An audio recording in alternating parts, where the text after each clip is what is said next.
ਜਿਹੜੇ ਮੌਲਾਨਾ ਹਰ ਕਦਮ ਦੇ ਉੱਤੇ ਦਮ ਦਮ ਦਮ ਦਮ दम शम कोई नहीं बेटा, बेफिक्र रहो, दम दे अल्लाह रसूल ने कहा। किन्ने मतलब किस गल ते ज्यादा दम हैगा? दम सिर्फ सिर मनाउण ते जेड़ा सिर तो अलावा कोई दम नहीं। कोई मजबूरी बन जाए तो बीमार से सिर मनाना पै गया ना कुर्बानी से पहला, ਉਹਦੇ ਲਈ कुरान पाक ने किया कि जानवर ज़बा करो, जे नहीं मजा को 10 रोजे रख रहा, 3 नोखे रख रहा, 7 वतन वापस मुड़े। और दम का अल्लाह ने जिक्र कोई नहीं किया, ना अल्लाह व रसूल ने किया। दूसरा बोला मुज़दलिफा तो वापसी मिना आके अगर मियां बीवी हम्बिस्त्री कर लैन ਉਹਦਾ ਕੀ मसला? वो फिर हज उन्होंने बर्बाद ही हो गया, और की वैसे वो हलाल तो होया कोई नहीं सी, ना कंकरियां मारियां, ना कोई कुर्बानी की, ना शर्म उड़ाया। ਇਹਦਾ ਕੋਈ ਇਸ ਤਰ੍ਹਾਂ ਦਾ ਉਹਨਾਂ ਨੇ फिर एक ऊँट भी जबा करना पैना, ऊँट बकरी नहीं, हज भी ये पूरा करना पैना, भावें गलत ही है, तो मुड़ के किसी साल आके दोनों फिर हज करना पैना। तो जितों उन्होंने शरारत की उतों दोनों अलग अलग करके तीसरा बंदा महरम के बिच रहा करना, ये फिर ना किते ये पुआड़ा लम्मा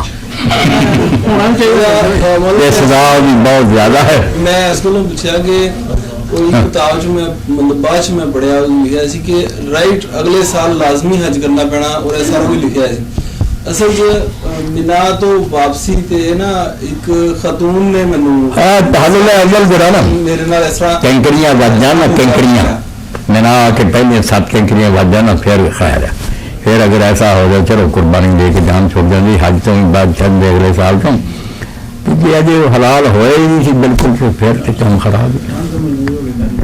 मौलाना साहब जो उत्थे जाके यानी कि हज के दौरान कुड़ियां मुंडे जड़े टारक जैसे इन्होंने संगत पा के दूर मेरे यार का दरम्यान से काम नहीं रखा उधर उधर, क्योंकि एडा सौखा काम नहीं अल्लाह का रफस बिल्कुल खाने गल्लां जड़ियां हराम है इस दौरान। मौलाना साहब जो ठंड बहुत कम बहुत है। मौलाना साहब उत्थे जाके हज के दौरान औरतों के तकरीबन नकाब उतरे होंगे आ, तो नजर की हिफाजत भी ज्यादातर नहीं होंगी। अगर कोई आदमी किसी जगह देख लेना कोई इस तरह जब जे तो दोवें रहना चजना, ना उन्होंने खुशबू लानी, ना कोई मेकअप करने, ना सादा तो की नालियां कुचलियां देने देखना, उदों हज का भी ख्याल करे। तो जो भी गई हूँ कई ऐसा हरामदारियां जानिया हुकूमत भेजियां जब देखिया तो गुलाना सूट बूट से शरारती छेड़छाड़ करनी, वो जानी हज खराब करने, उन्होंने कोई इरादा नहीं हज का। तो बाकी मैं दसिया ना औरत जी नकाब नहीं हर वे पैर मेरे चादर जी सिर से बेशक हिफाजत तो नहीं होती है, देख लेते हैं नजर कोई डर नहीं, देख लेंगे सिर्फ अल्लाह का खौफ ही डकदा है।